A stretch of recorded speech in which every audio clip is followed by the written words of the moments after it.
evening, viewers. Thanks for watching the 8 p.m. bilingual newscast on Spectrum Television. As top stories tonight, Cameroon stands at a commercial deficit of over 5 billion CFA francs, as revealed by the National Institute of Statistics. Export rates are at a low rate in the first half of 2020 than 2021. The National Institute of Statistics reveals a huge reduction in Cameroon's exports in commercial sectors. Find out much more in this newscast. Plus, the Douala City Council has revealed some heavy machineries to enable them carry on with their road construction to ameliorate the living conditions of inhabitants. And those are our top stories. Good evening, viewers. Thanks for watching the Primetime Bilingual Newscast on Spectrum Television. Inès Pangang has our lead stories. Good evening, Inès. Bonsoir, Joséphine Binzi. Bonsoir à vous, mesdames et messieurs. Comme annoncé en titre au commerce extérieur, l'Institut national de la statistique vient de rendre public un nouveau rapport. L'on y apprend que si le déficit commercial du Cameroun en 2020 était de 3,8%, en 2018, il affiche une dégradation de 7,5% par rapport à 2020 au premier trimestre, soit 744 milliards de francs CFA. Les détails avec Mireille Sabji. Selon les dernières données de l'Institut national de la statistique, le Cameroun présente un déficit commercial de 744 milliards de francs CFA, en dégradation de 7,5% par rapport au premier semestre 2020. Plus précisément, cette accentuation du déficit commercial résulte de la hausse des dépenses d'importation de 15,4% par rapport au premier semestre 2020. La hausse des recettes d'exportation de 21,5% enregistrée sur la même période n'ayant pas été suffisante pour couvrir les dépenses d'importation. Le taux de couverture s'améliore de 3 points de pourcentage pour se situer à 59,2% contre 56,2% au premier semestre 2020, traduisant ainsi une plus forte croissance relative des exportations qui se situent à 21,5% par rapport aux importations qui affichent 15,4%. Hors pétrole brut, le déficit de la balance commerciale,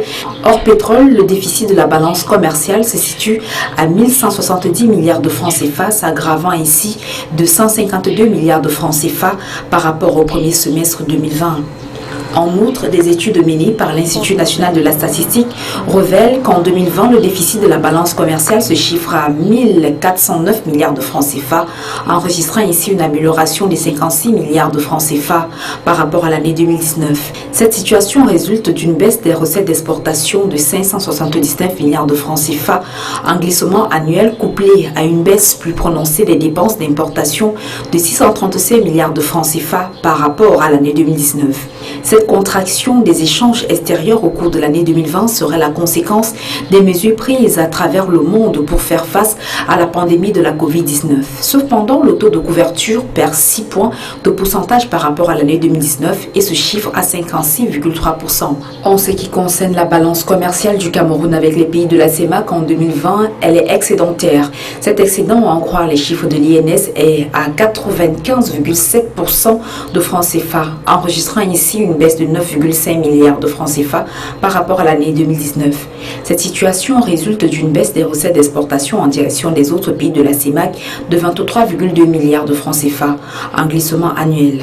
Cette baisse des recettes d'exportation a été plus prononcée que celle des dépenses d'importation qui se chiffrent par contre à 13,8 milliards de francs CFA par rapport à l'année 2019. Mettons à présent le cap sur la France où l'ambassadeur du Cameroun en France, son Excellence Magnus André Ekoumou, vient de mener une mission dans plusieurs localités. En 4 jours, l'objectif était de vanter la destination Cameroun dans l'optique d'attirer plusieurs investisseurs. Les détails avec Léla Reine-Gonzeux. Ça, c'est l'entrée du magasin. Sauf si imprévu, une délégation d'entrepreneurs français, conduite par le président de la Confédération générale des petites et moyennes entreprises du Rhône et chef du 2e regroupement des entreprises de France, François Turcas, sera au Cameroun au début du mois de décembre 2021. Entre prospection et échange avec les entrepreneurs camerounais, ils évalueront les possibles domaines de collaboration entre les deux pays. C'est la résultante de la mission d'opportunité économique menée en France entre le 8 et le 11 septembre, conjointement par l'ambassade du Cameroun en France et des élus camerounais. Une mission qui a pu visiter plusieurs entreprises, dont une spécialisée dans le domaine de la protection incendie et qui a déjà travaillé avec le Cameroun. Comme je le disais en début de visite, l'histoire entre Dossotel et le Cameroun ne date pas d'hier. On travaille avec le Cameroun dans le domaine de la sécurité incendie depuis de nombreuses années et nous espérons, au travers d'un projet important sur lequel on travaille aujourd'hui, pouvoir être encore plus présent dans les mois et les années qui viennent et s'implanter même physiquement au Cameroun pour toute l'activité service autour de nos produits. On a récemment travaillé sur la remise au niveau de la sécurité de tout l'aéroport de Yaoundé avec les extincteurs, les robinets d'incendie armés et la détection. Voilà, on essaie d'être le plus près des besoins, le plus près des solutions les mieux adaptées pour le Cameroun et c'est vrai aussi pour les véhicules incendie puisque on a proposé dans notre projet des véhicules adaptés à l'environnement, aux conditions d'utilisation qui ne sont pas forcément les mêmes au Cameroun et dans le sud de la France. À l'invitation de François Turcas, il était question pour l'ambassadeur camerounais, son Excellence André Magnou-Sékoumou, de promouvoir la destination Cameroun. Sans surprise donc, la situation économique du pays sera grandement évoquée, tout comme les opportunités d'investissement dans les secteurs à fort potentiel de croissance, identifiés par le plan de relance de l'économie camerounaise. Il y a des promesses par rapport aux investissements au Cameroun, au niveau de la région hier. Nous avons échangé sur la coopération entre les régions françaises et les régions du Cameroun. D'ailleurs, on nous a invités pour que les régions camerounaises soient membres de l'Organisation internationale des régions francophones. Au niveau de la Chambre d'agriculture, beaucoup de choses encore à faire. Vous savez que le chef de l'État, depuis le comice de Bolova, il a parlé de l'agriculture de seconde génération. Alors je pense que la Chambre d'agriculture de cette région, qui est quand même bien outillée, parce qu'elle est surtout agro-industrielle, et je crois qu'elle peut nous aider à accéder à cette agriculture de seconde génération. Notons que cette mission de prospection s'inscrit dans le cadre du renforcement de la coordination en matière de diplomatie économique entre le Cameroun et la France. Industrialisé pour que ce soit Conflict in the Bafour Chieftaincy. We take you to Meme Division in the southwest region of Cameroon as 3 persons who impersonate themselves as kingmakers of Kumba Chieftaincy have been excluded from participating in any conclave within the Bafour community. This decision, which was taken recently at the chief's palace, comes after a deceitful coronation of a certain Emmanuel Mukete as the paramount chief of the Bafour people. Details with Catherine Kone. Some 4 persons of the Bafour tribe in Meme Division of the southwest region of Cameroon have been declared persona non grata within the Bafour community. The decision was taken in the chief's palace in Kumba recently in the presence of kingmakers of the Kumba chiefdom. Any person behind the manual should know that we are out and prepared for the onslaught. Okay, so it is done. Tumambo Joseph Jones of Mason family, Mr. Akko Daniel Mbwe of Bakum family, Mr. Kokosona Daniel of Bambambaye family, reserves the right to continue legal action against the aforementioned persons for the law to take its course. Their exclusion comes after a certain Emmanuel Mukete claimed to have been coronated as chief of Kumba and paramount ruler of the Bafour on September 3, 2021. Coronations are carried out after consultations. I am not aware of any consultation. I am a member of the Mukete family. I am not aware of any consultation of the Mukete family or the 10 founding family heads of Kumba where they discussed the issue of Emmanuel Mukete. So I do not see how you can put the horse. Emmanuel Mukete is said to have previously been levied a fine upon misconduct of the Supreme Court of the Bafo tribe. The Supreme Council of the Bafo people and the 10 founding families of Kumba have just taken their decision. No letter from Suna, you will hear it. We'll give you the press release.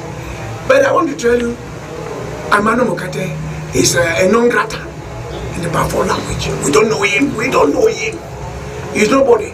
He was just making a, what should I say, a drama, which we don't know. However, the session has agreed to bar them from all activities of the tribe in Kumba and other villages for failing to respect the traditions. And let's now have an interview with the uncle of the paramount ruler, Prince Ndoki Mukete, who expatiates on the root of this conspiracy. Joke. A total joke in bad taste. When you talk of another coronation over which village?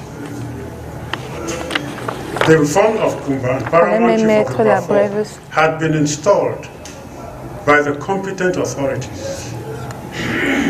For another installation to take place, the President of the Republic of Cameroon has to create a village. Then can you have a vacancy for consultation? I am very concerned because the two persons mentioned here are my sons. I am one of the two surviving male children of late Chief Abel Mukete, the father to John Mukete and the father to late Mfon V.E. Mukete. We grew up under the same roof.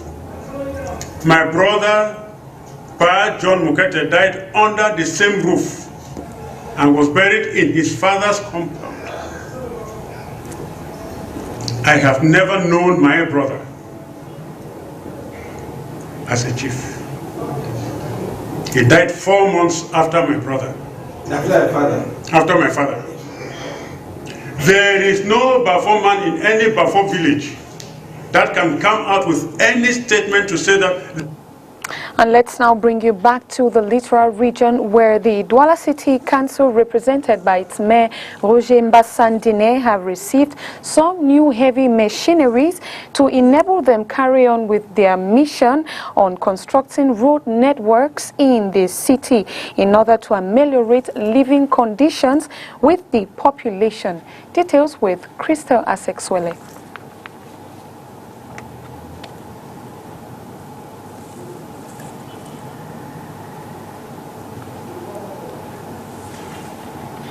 And we now bring you updates from the Southwest region, as ahead of an imposed and unwanted lockdown in the population of the Northwest and Southwest by separatist fighters, the population of Kumba in the Meme Division, Southwest region, is at a mad rush for food items. The Kumba main market has unusually been flooded as inhabitants are attempting to escape this season and not run short of foodstuff. It is worthy of note that the population has always been targeted by separatist fighters to push forth their secessionist activities. We now bring you over to the Littoral region, where the Douala City Council, represented by its mayor Roger Mbassandine, has received some heavy machineries to enable them carry on with their mission to constructing road networks in the city in order to ameliorate living conditions of the population. Crystal Asexwele has more.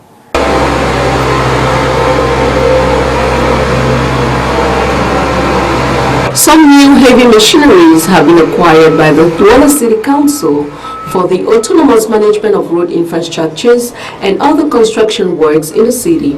For the Douala City Mayor, this project will go a long way to ameliorate the life and conditions of the population.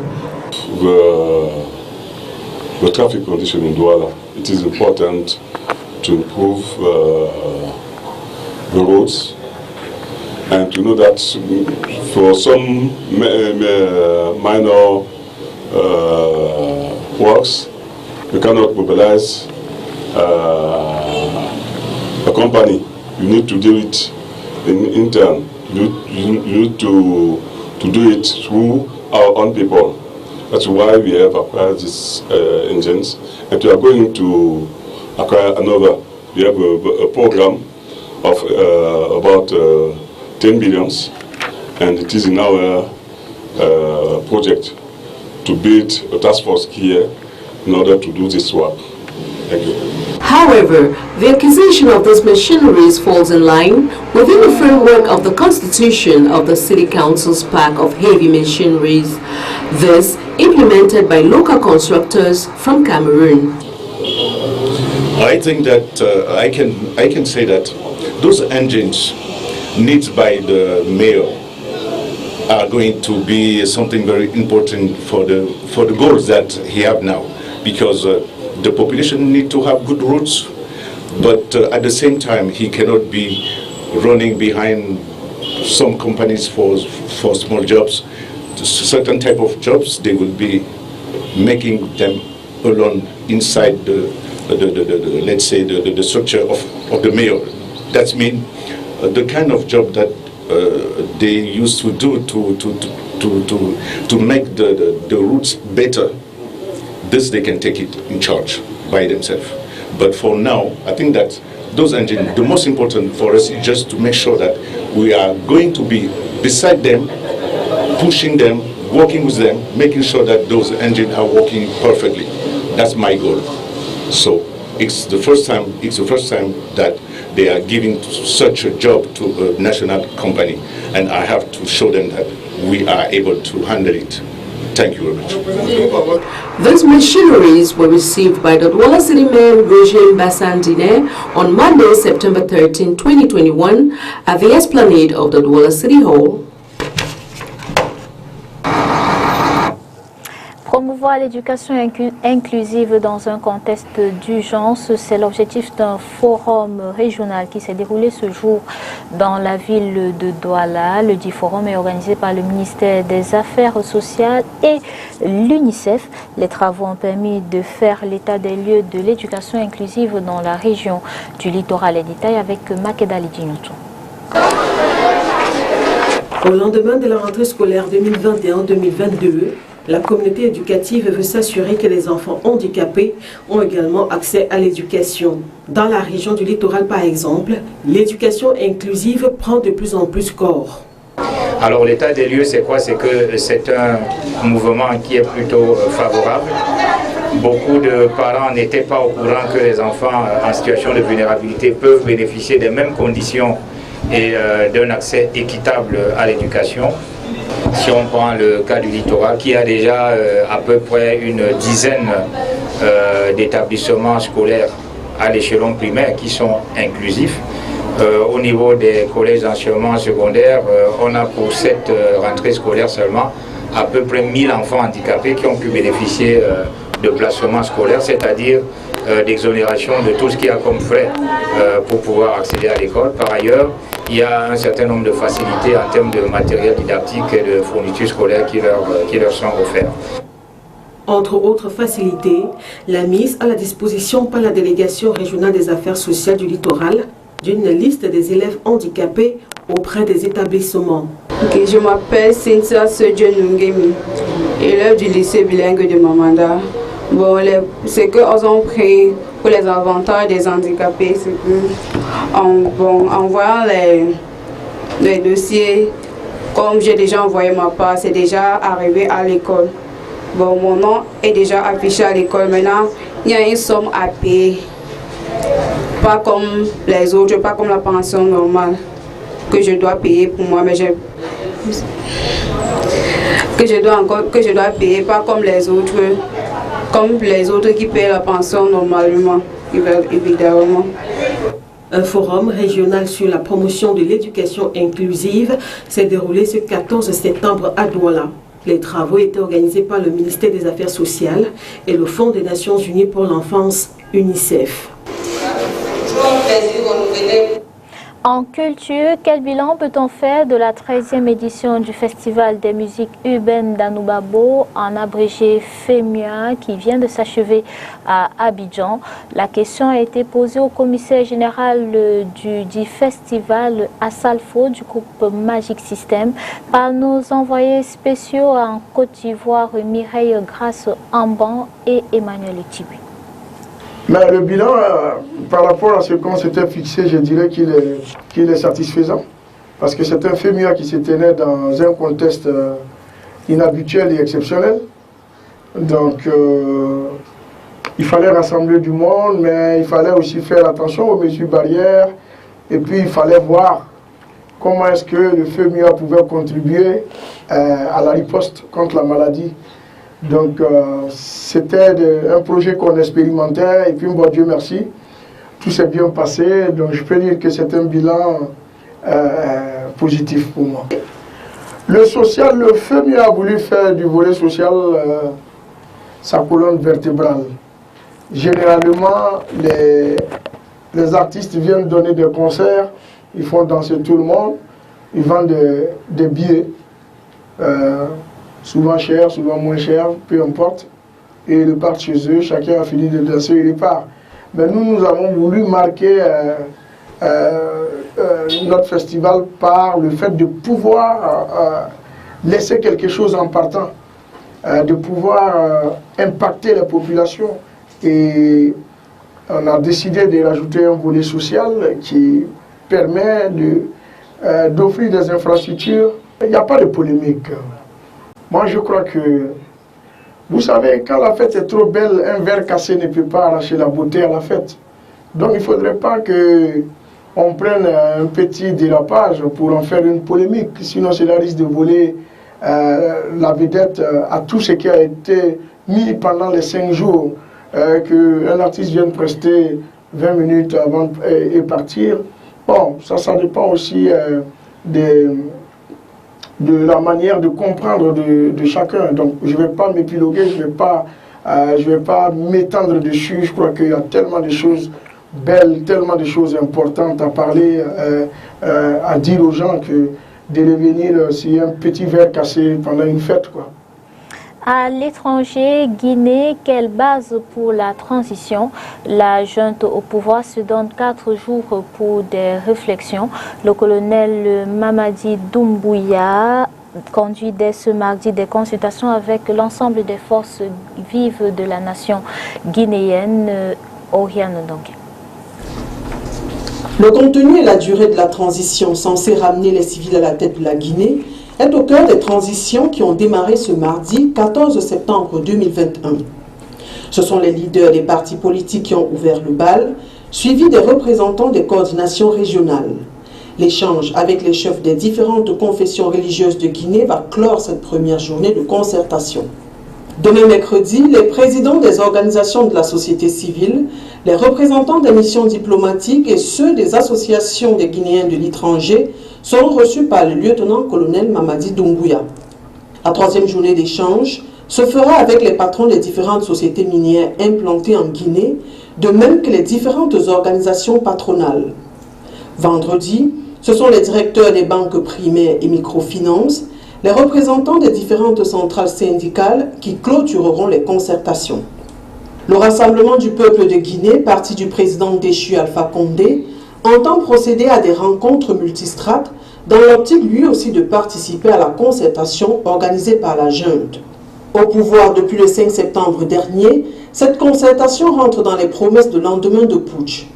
Les échanges visent à tracer les grandes lignes de la transition qu'un futur gouvernement d'union nationale va conduire. Pour l'instant, la durée, le contenu, les rôles du colonel et des militaires n'ont pas été dévoilés, de même que le processus d'organisation des élections. En sport afro-basket dames, l'équipe nationale du Cameroun se prépare. Face à la presse ce jour à Yaoundé, le sélectionneur national affirme que tout se passe dans de bonnes conditions. Je vous propose de l'écouter au micro de Frédéric Fom. La préparation s'est bien passée, on a eu de très bonnes conditions de travail. La fédération nous a mis dans de bonnes conditions pour pouvoir préparer cet afro-là. On a fait une préparation, un bloc de 6 semaines. On a travaillé sur un bloc de 6 semaines. À cause du Covid, les dates, vous savez que les dates de la CAN ont été décalées. Donc on se retrouve fin septembre pour faire la CAN féminine. Donc on est parti sur un bloc de 6 semaines de travail. On a fait une partie en Turquie et on a fini le stage ici à Yaoundé. On a eu quelques petits bobos, mais globalement, on a quand même bien travaillé. Je pense que l'équipe commence à voir un peu la direction dans laquelle on veut aller. C'est une équipe qui est relativement jeune. C'était une volonté de ma part, parce que certes, il y a la CAN au Cameroun là, mais il faut aussi penser à ce qui va venir derrière, les échéances qui vont venir derrière. Donc j'ai pris le parti de monter une sélection avec une moyenne d'âge qui est à peu près de 23 ans, qui est assez jeune. Mais j'ai deux superbes joueuses avec moi qui sont les deux anciennes. Et donc voilà, on a pris ce parti-là. On a vraiment une belle génération de joueuses camerounaises là, qui vont arriver. Certaines vont découvrir la CAN chez eux en plus, donc ça c'est aussi une belle pression. Donc nous, on a pour ambition d'aller le plus loin possible. On n'a pas de limite. On est là, on va jouer les matchs, il faut gagner. Puis voilà, si on doit arriver en finale, on veut arriver en finale, on arrivera en finale. Mais on a vraiment une ambition d'aller le plus loin possible. Maintenant, après le sport, vous savez, c'est très aléatoire. Tu peux très bien te préparer, et puis ça peut mal se passer, comme des fois tu peux mal te préparer et arriver au bout. Donc il y a un facteur chance qu'on ne maîtrise pas. Mais en tout cas, ce dont je suis sûr, c'est que aujourd'hui, les filles sont prêtes. Okay. Par chance, tout le monde est en santé. On n'a pas eu de bobo. Et c'est le plus important. Bon, il reste encore 2 entraînements. Je touche du bois parce que ça peut aussi aller très vite. Donc du coup, voilà, on se prépare pour le début de la compétition. Et c'est avec ces images que nous mettons un terme à cette édition d'information bilingue sur Spectrum Television. Merci d'avoir été des nôtres. Disons-nous simplement à demain. Bonsoir, bonsoir Joséphine Binzi. Good evening to you and good evening to you viewers. Thanks for watching and good night.